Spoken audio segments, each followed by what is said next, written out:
With so many smartphone companies launching in India and especially from the Chinese region, it's becoming highly confusing onto what phone you should be investing your money in. If you come down to the 10,000 rupee price bracket, you have so many options that you basically lose your mind. The new entrant, LeEco, wants to change that and wants you to make only one decision as to buying their Le1s. My name is Bharat Nagpal and we're going to take a call on whether you should be putting your money on the Le1s.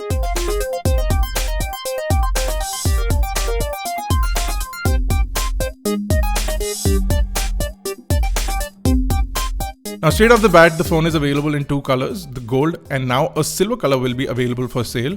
The phone has already gone on two flash sales where they sold large numbers and the phone is priced at Rs 10,999. Now for that price, you get a 5.5-inch 1920 by 1080p display. You also get a 2.2 GHz MediaTek Helio X10 Turbo chipset along with VR6200 GPU. Inside you get 3 GB of RAM and 32 GB of storage, and here is where the compromise starts. You're compromising on not having expandable storage and you get only fixed 32 GB of storage. As for the battery, you get a 3000 mAh battery and the camera combination is a 13 megapixel along with a 5 megapixel sporting f2 apertures, and the rear camera has 4K video recording capabilities. Now if you just look at these specifications, you're quite impressed already. At 10,000 rupees, you're getting all of these things. But before we start to make a conclusion, let's start off with build quality. Now the phone comes on a single block of aluminum alloy which has been cast out and has brilliant chamfered edges on either side, on the front as well as at the back of the device, and the back has only areas for the antenna bands and some network bands on the top and the bottom. Everything else is a single shell of aluminum. Now therein itself, in this price bracket, it becomes one of the only devices that gives you a full metal body. Now we've seen metal bodies on flagship phones in the past, but getting this kind of quality for the kind of price that the Le1s is available for totally makes it worth your while. Apart from that, over at the front you get Gorilla Glass 3, which will add protection to the front 5.5-inch display. Everything is running on Android 5.1 Lollipop with a skin that the company likes to call EUI, which is very reminiscent of iOS or MIUI, whatever you think it resembles. It is along those lines. You don't have an application drawer and you don't get your applications in a separate area. All of them are sitting on your home screen. Now coming back to the build quality, the phone is really robust and it feels fantastic in the hand. As far as the design is concerned, it is a good looking metal phone. It resembles many HTC devices along with many Samsung devices as well as an iPhone, of course. The minute you pick up the Le1s, you get a really reassuring feeling that this phone is not going to get damaged easily, and that is the case. The phone will survive many drops as well as the display on the front should also survive several drops because of the slight edge protection that they have. Talking about the display, the 5.5-inch display sits in a size which is roughly equivalent to an iPhone 6 Plus, but is slightly lesser, so it's shorter than the iPhone 6 Plus and also less wide, which means that your display to mass ratio is quite good on the Le1s, which is fantastic as well. Now the display is crisp, you get great colors outdoors as well as indoors, and the edge on the side is dark, so it looks like a almost bezel-free display, but that's really not the case. You get a real nice black frame on the edges, which is easily visible when you turn on the display, but if the display is off, it almost seems like a bezel-less, edgeless display. Now the speakers on the phone are pretty loud, and you can see that at the bottom you see a grille design which is again reminiscent of many of the other phones that we've seen in the past. The music volumes are decent. You get decent audio while gaming and watching videos, etc. But I would recommend using good quality headphones. The audio from the headphone jack is not very well balanced, so you'll need some third-party application if you are really getting into the audio tones. But if you don't really care and all you care about is loud audio, you wouldn't be too disappointed if you use the Le1s. Now coming to a major chunk, the camera on the Le1s is a 13 megapixel shooter at the back. It also has something called a blue glass infrared filter and a f2 aperture. So when you're outdoors, you get really nice colors, very accurate colors. Focusing is also pretty good, but when you click that picture, if you move your hand really quickly, you will get images which are out of focus.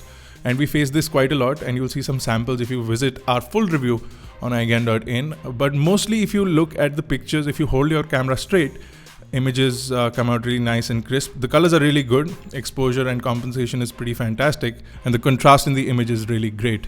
So black levels are great. The images look really nice on the display of the Le1s as well. So we're not complaining too much, but you really need to hold your hand steady, and it's something that they can really fix with the software update. At the moment, it doesn't seem to be okay. Now, the camera UI is exactly like the iOS camera UI. You have the same sort of menu, slow motion over at the left, video mode, regular photo mode, and then some filters. You can add these filters on the fly before clicking your image, and some of the examples of images that we got from using the filter are pretty good. Now, the front camera is fairly wide, not as wide as you'd see on the Samsung Galaxy S6, but you get pretty decent pictures if you use the camera on the front. The rear camera also shoots 4K video, which is quite impressive for the price bracket. Many of these devices which do sport 13 megapixel cameras and have the capability of shooting 4K video do not come with that. The device does start to heat up a little bit while shooting 4K video, but that is usually the case with many of the other devices, including Samsung and HTC and Motorola devices if you shoot 4K video. Now let's come down to performance. The UI is really snappy, more than what I expected it to be.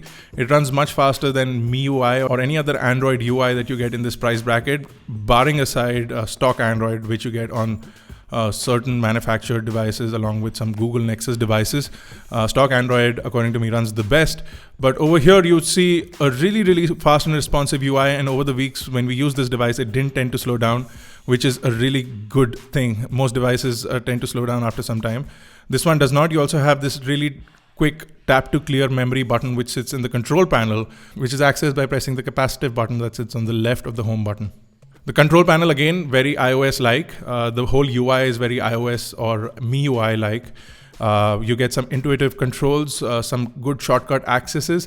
But if you're coming from an Android ecosystem, this will be slightly difficult to get used to because none of the quick toggles sit on the top of the notification panel. They're completely in a separate place. And it can get quite annoying if you're trying to jump into the settings application real quick. It'll take some getting used to, but it's not that difficult to get used to. The device also has something called a high performance mode. So if you're turning on a game or if you're turning on benchmarks, you'll see a really nice notification at the bottom saying that high performance mode has been entered and the device will run at its full potential. Benchmark scores around the 55,000 region, which is pretty good for Antutu on this device. The only downside as far as performance is concerned, as far as the camera is concerned, is the lack of expandable storage, which will start to get to a lot of people once they start dumping this device with high resolution video as well as clicking a lot of images. And if you're shooting in 4K, your storage is going to run out like anybody's business. And the major disappointment on the Le1s is the lack of storage cards. So you're basically either dependent on the 32 gigabyte onboard or you're using USB OTG flash drives. Now you also have a fingerprint scanner which has a mirror finish. It sits at the back. It's quite a convenient place to unlock your device. You will notice, however, if you continuously put your finger there, you sort of get used to it. So you might end up unlocking your device while placing it in your pocket or while removing it from your pocket, which might become somewhat of a problem. As far as the phone networks are concerned, you get dual SIM card capabilities, LTE networks. Call quality is pretty good. The microphone has seen a lot of complaints from a lot of people, and it just seems like a bad design. Even though there is a nice and wide grill, the microphone does not seem to be receiving audio from the speaker properly. So the people on the other end are really getting troubled because of the microphone, and hopefully LeEco can fix it with a quick software update.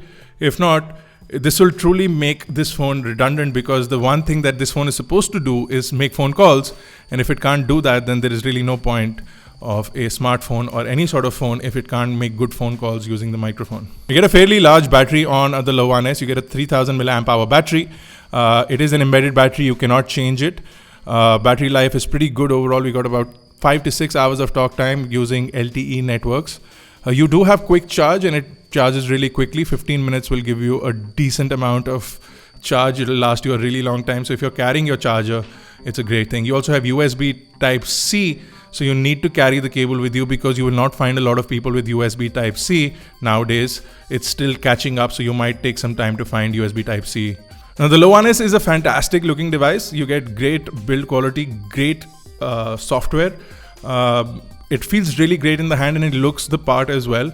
It looks a lot more expensive than 10 to 11,000 rupees, which is what it's priced at, which is quite shocking for the build quality and the feel that you get from the device. The UI is also very nice and premium to look at. It performs really well. It's really quick and snappy.